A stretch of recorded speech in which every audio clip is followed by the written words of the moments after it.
नमस्कार दोस्तों, स्वागत है आप सभी का एक बार फिर से आपके अपने learning platform exam view classes पर।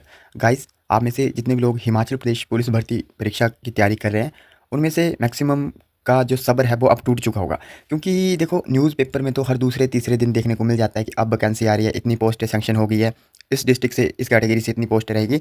बट अब तक पुलिस भर्ती को लेकर यहाँ पर ऑफिशियली कोई भी अपडेट हमारे पास नहीं है। देखो, यूट्यूब पे तो आपको अलग अलग वीडियोज़ मिल जाएगी जिसमें बताया जाएगा कि अभी तैयारी शुरू कर दो। दोस्तों देखो, उन सब चक्करों में नहीं पड़ना है, वो सभी यहाँ पर अपने पेड कोर्सेज़ बेचने के चक्कर में रहते हैं। तो अभी जहाँ तक पुलिस भर्ती की बात की जाए, तो देखो एचपीआरसी जो है आपका जो नया राज्य चयन आयोग है, उसका गठन यहाँ पर पूरी तरह से नहीं हुआ है। तो मुझे नहीं लगता कि वो तो यहाँ पर पुलिस की भर्ती करवाने लायक अभी हुआ है। और दूसरा ऑप्शन है इनके पास एचपीपीएससी जो शिमला बोर्ड है। बट शिमला बोर्ड भी आपने देखा होगा बीच में उसने मना कर दिया था। तो अभी कोई सेंस नहीं बन रही है कि शिमला बोर्ड यहाँ पर पेपर लेगा। वैसे भी शिमला बोर्ड के पास अभी इतना टाइम नहीं है कि वो यहाँ पर पुलिस की भर्ती कंडक्ट करवा सके। तो देखो, अगर आपकी तैयारी अच्छे से हो रही है, चल रही है, तो फिर देखो आपको अदर वैकेंसीज़ के लिए भी अप्लाई करना चाहिए। तो आज की वीडियो में है हम उसी बारे में बात करेंगे, क्योंकि यहाँ पर बीएसएफ में एएसआई और हेड कांस्टेबल मिनिस्ट्री की कुछ पोस्टें देखने को मिली हैं। तो देखते हैं क्या एलिजिबिलिटी क्राइटेरिया है, क्या-क्या यहाँ पर माँगा हुआ है। तो जितनी भी डिटेल है मैं आपके साथ शेयर करने की कोशिश करूँगा। तो वीडियो को लास्ट तक ज़रूर देखें, और अगर वीडियो पसंद आए तो वीडियो को लाइक करके चैनल को भी आप सब्सक्राइब कर सकते हैं। तो आइए देखते हैं सबसे पहले इंपॉर्टेंट डेट्स के बारे में। तो 9 जून से इसके एग्ज़ाम फॉर्म फिल होने शुरू हो गए हैं, और 8 जुलाई तक आप इसका फॉर्म फिल कर सकते हो। अगर एजुकेशन क्वालिफिकेशन की बात करें तो ज़्यादा कुछ नहीं मांगा है दोस्तों, इन्होंने यहाँ पर जस्ट +2 मांगी हुई है आपकी, आप जस्ट +2 पास होने चाहिए। अब देखते हैं कौन सी पैरामिलिट्री फोर्स में कितनी पोस्ट हैं। दोस्तों एग्ज़ाम बेशक ये बीएसएफ ले रहा है, बट जितनी भी पैरामिलिट्री फोर्स होगी आपकी, सीआरपीएफ, आईटीबीपी, सीआईएसएफ, एसएसबी या एआर असम राइफल, उन सभी की ये कंबाइन पोस्ट है। तो देख लीजिए जो आपकी हेड कांस्टेबल मिनिस्टर वाली पोस्ट है उसमें यहाँ पर कितनी पोस्ट हैं। तो बीएसएफ में मेल और फीमेल की 302 टोटल पोस्टें हैं। सीआरपीएफ में मेल फीमेल की 282, आईटीबीपी में 163, और सीआईएसएफ में सबसे ज़्यादा 496 पोस्टें हैं। और अगर बात की जाए एसएसबी में तो सिर्फ 5 पोस्टें रखी है। असम राइफल में यहाँ पर 35 पोस्टें हैं। इसके अलावा आप कैटेगरी वाइज भी देख सकते हैं, अनरिजर्व से कितनी है, ईडब्ल्यूएस से कितनी है, ओबीसी, एससी, एसटी सभी जो है इन्होंने अलग अलग करके यहाँ पर बताई हुई है। ये बात कर रहा हूँ मैं हेड कांस्टेबल मिनिस्टर, या जिसे हवलदार क्लर्क भी कहा जाता है। इसके अलावा एएसआई की भी वैकेंसीज यहाँ पर निकली हुई है, वो भी देख लीजिए। बीएसएफ में 17 पोस्टें हैं, सीआरपीएफ में 21, आईटीबीपी में 56 पोस्टें हैं, सीआईएसएफ में सबसे ज़्यादा है, एएसआई की भी देखोगे तो 146 पोस्टें हैं। एसएसबी में यहाँ पर टोटल 3 पोस्टें इन्होंने रखी हुई हैं। तो कुल मिलाकर लगभग 1500 पोस्टें आपको यहाँ पर देखने को मिल जाती है। अब देखते हैं इसमें जो एज लिमिट है वो क्या रहेगी। तो दोस्तों एज लिमिट आपकी यहाँ पर 18 से 25 साल इन्होंने मांगी हुई है। आपकी जो एज काउंट होगी वो होगी 1 अगस्त 2024, 1 अगस्त 2024 तक आपकी एज यहाँ पर काउंट होगी। इसके अलावा जो एससी एसटी है उनको 5 साल की छूट रहेगी, ओबीसी वालों को 3 साल की छूट रहेगी, और एक्स सर्विसमैन और जो सेंट्रल गवर्नमेंट वाले एम्प्लॉई है उनकी बात तो छोड़ ही दो, क्योंकि मुझे पता है आप में से कोई भी वो नहीं हो। आप सभी लोग हिमाचल प्रदेश के वो युवा हो जो हिमाचल में तो भर्तियों का वेट कर करके थक गए हो। दोस्तों देखो, क्या बोल सकते हैं गवर्नमेंट को। पहले भाजपा सरकार थी तो कांग्रेस को मौका दिया गया ताकि वैकेंसी आए, बट कांग्रेस सरकार भी अच्छे से काम नहीं कर पा रही है। चलो लेट्स सी, वेट करते हैं। एजुकेशन क्वालिफिकेशन मैंने आपको पहले भी बताया, जस्ट आपकी यहाँ पर +2 पास होनी चाहिए। तो +2 तो उम्मीद करता हूँ आप सभी के पास होगी। और अब देखते हैं कि जो इसका सिलेक्शन प्रोसेस है वो किस तरह से होगा। तो देख लीजिए, आपको अपनी स्क्रीन पर विजिबल हो रहा होगा। सिलेक्शन प्रोसेस से पहले मैं आपको बता दूं, क्योंकि बहुत से बच्चों को ये रहता है कि फ़ीस कितनी लगेगी यहाँ पर। तो 100 रुपीज़ जनरल वालों को पे करनी है, और जितनी वुमेन होगी, एससी कैंडिडेट हो गए, एसटी हो गए, या एक्स सर्विसमैन हो गए, यहाँ पर उन्हें कोई भी फ़ीस पे नहीं करनी पड़ेगी। ठीक है, फ़ीस का भी कोई ज़्यादा इशू नहीं है। एग्ज़ाम के सेंटर भी देख लीजिए, हर स्टेट में देखने को मिल जाएगी, कश्मीर, जम्मू, पंजाब, उत्तराखंड, दिल्ली, हरियाणा। तो वो भी कोई इशू नहीं है कि आपको सेंटर बहुत दूर मिलेंगे। तो ये तो कोई बड़ी बात नहीं है। अब देखते हैं इसका जो सिलेक्शन प्रोसेस है वो यहाँ पर क्या दिया हुआ है। तो दोस्तों इसका जो सिलेक्शन प्रोसेस है वो यहाँ पर 3 स्टेज में होगा। फर्स्ट स्टेज में आपका फिजिकल स्टैंडर्ड टेस्ट पीएसटी, या फिजिकल एफिशिएंसी टेस्ट पीईटी के नाम से जिसे हम जानते हैं, जो आप सभी को पता होगा अगर पुलिस की तैयारी कर रहे हो। जो आपकी रनिंग, हाइट, चेस्ट वगैरह मेजर होती है उसी को पीएसटी कहा जाता है। सेकंड फेज़ में आपका यहाँ पर एग्जाम होगा, कंप्यूटर पे एग्जाम होगा दोस्तों, बट बड़ी बात नहीं है, ईजी रहता है। आगे बात करते हैं किस तरह से क्या रहेगा एग्जाम में। थर्ड फेज़ में आपका स्किल टेस्ट, डॉक्यूमेंट वेरिफिकेशन और मेडिकल एग्जामिनेशन होगा। तो ये नॉर्मल सी चीज़ है, ये तो आप सभी को पता ही होगी। फर्स्ट स्टेज जो है आपका, यानी कि फर्स्ट फेज़, उसमें क्या क्या होगा। तो सबसे पहले हाइट की बात की जाए मेल कैंडिडेट की, तो वो होनी चाहिए 165 सेंटीमीटर। और एसटी, एससी, गोरखा, डोगरा, मराठा, उनकी यहाँ पर होनी चाहिए 162.5 सेंटीमीटर। और चेस्ट की बात की जाए तो यहाँ पर 77 सेंटीमीटर आपकी बिना फुलाए, और 82 सेंटीमीटर आपकी फुलाकर यहाँ पर चेस्ट होनी चाहिए। अगर साथ में ट्राइब एसटी जितने हैं उनकी यहाँ पर हाइट देख लीजिए, 162.5 सेंटीमीटर, 76 सेंटीमीटर जो है आपकी बिना फुलाई छाती, और 81 सेंटीमीटर फुलाकर छाती वहाँ पर आपको शो करनी होती है। और फीमेल के लिए यहाँ पर आप सभी को पता है कि जो छाती है, चेस्ट है, वो यहाँ पर मेज़र नहीं की जाती है।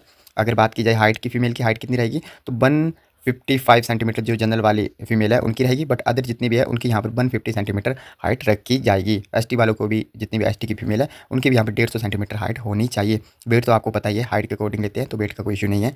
अब देखते हैं उसके अलावा और क्या होगा पीटी फिजिकल एफिशिएंसी टेस्ट में। तो यहाँ पर मेल की रनिंग होगी 1600 मीटर की 6 मिनट 30 सेकंड में, तो अच्छा खासा टाइम है। 6.5 मिनट में आप लोग यहाँ पर 1600 मीटर कर सकते हो इजीली। फीमेल की बात की जाए तो आधी है 800 मीटर 4 मिनट 45 सेकंड, तो ये भी अच्छा खासा टाइम है, तो इजीली हो जाएगा थोड़ी बहुत प्रैक्टिस करोगे तो। Chest measurement for female candidate will not be taken, तो मैंने पहले बता दिया कि यहाँ पर चेस्ट का जो मेजरमेंट है वो यहाँ पर गर्ल्स का नहीं लिया जाता। अब देखते हैं सेकंड फेज़ में आपका क्या होगा। तो सेकंड फेज़ में दोस्तों यहाँ पर आपका कंप्यूटर बेस्ड एग्जाम होगा। देखो, अगर आप लोग हिमाचल प्रदेश पुलिस भर्ती में सिलेक्शन लेना चाहते हो तो वही सब्जेक्ट आपको यहाँ पर भी पढ़ने हैं। देख लीजिए क्या क्या है। जो भी कैंडिडेट फर्स्ट फेज़ में क्वालिफाई होंगे उन्हीं कैंडिडेट को सेकंड फेज़ में मौका मिलेगा। तो क्या है देख लीजिए, क्या सिलेबस रहेगा। सबसे पहले आपका यहाँ पर सिलेबस देखिए, हिंदी या इंग्लिश लैंग्वेज में से कोई एक आपको चूज़ करना है, जरूरी नहीं है दोनों। आप हिंदी चूज़ कीजिए, इंग्लिश चूज़ कीजिए, वो आप पर डिपेंड करता है। सेकंड आपका रहेगा जनरल इंटेलिजेंस यानी रीजनिंग। थर्ड रहेगा न्यूमेरिकल एप्टीट्यूड। फोर्थ रहेगा क्लैरिकल एप्टीट्यूड। और फिफ्थ रहेगा कंप्यूटर नॉलेज। क्लैरिकल एप्टीट्यूड क्या होता है दोस्तों, कुछ नहीं है, क्लैरिकल वर्क रहता है हेड कांस्टेबल मिनिस्ट्री में। तो जितनी भी है इसी सी चीज़ें आगे देखते हैं, नोटिफिकेशन में इन्होंने मेंशन किया होगा। तो 20 क्वेश्चन आएंगे प्रत्येक सेक्शन से और इतने ही मार्क्स के रहेंगे, और टोटल यहाँ पर 100 क्वेश्चन और इतने ही मिनट मिलेंगे, यानी कि 1 घंटा 40 मिनट का सफिशिएंट टाइम आपको यहाँ पर एग्जाम को सॉल्व करने के लिए मिलता है। और पुलिस में तो आपको पता ही है टाइम की कितनी मारामारी रहती है। पिछली बार तो बच्चों की रीजनिंग में कितने ही क्वेश्चन छूट गए थे।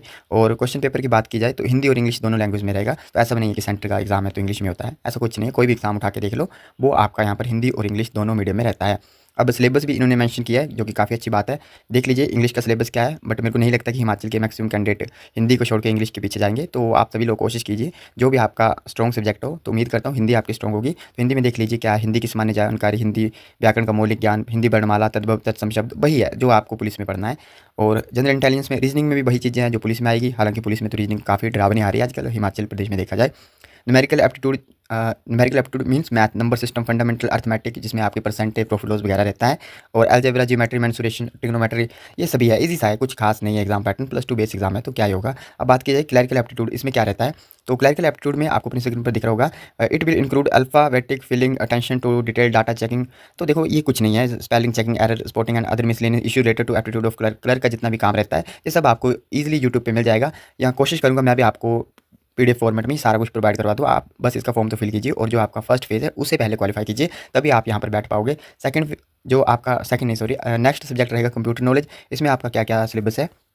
Basic computer fundamental, history and future of computer, operating system, और साथ में basic of window computer, computer से रिलेटेड जितनी भी परिभाषाएं वगैरह होती है, short keys, computer communication, internet, ये भी है। इजी सा है, तो इसमें कुछ बड़ी बात नहीं है।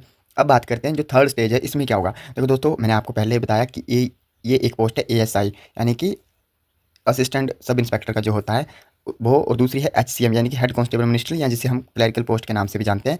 तो यहाँ पर क्या होगा, जो एएसआई है उसको यहाँ पर शॉर्ट हैंड आनी चाहिए, तो उस बारे में हम बात नहीं करेंगे। आप चाहो तो इस नोटिफिकेशन को खुद से भी देख सकते हो। यहाँ पर लिखा हुआ है कि अगर आप ये दोनों फेज पार कर लेते हो, रनिंग, चेस्ट, वेट मेजरमेंट वगैरह, उसके बाद टेस्ट होगा, टेस्ट भी क्वालिफाई कर लेते हो, फिर यहाँ पर आपका स्किल टेस्ट होगा एएसआई के लिए। 10 मिनट की डिक्टेशन बोली जाएगी और आपको 80 वर्ड्स पर मिनट की स्पीड यहाँ पर करके दिखानी होगी स्टेनोग्राफी में। अगर आपको अभी स्टेनोग्राफी नहीं आती है तो कोई बात नहीं, आप सीख सकते हो, पर मुझे नहीं लगता इस पोस्ट के लिए लोग ज़्यादा अप्लाई करेंगे।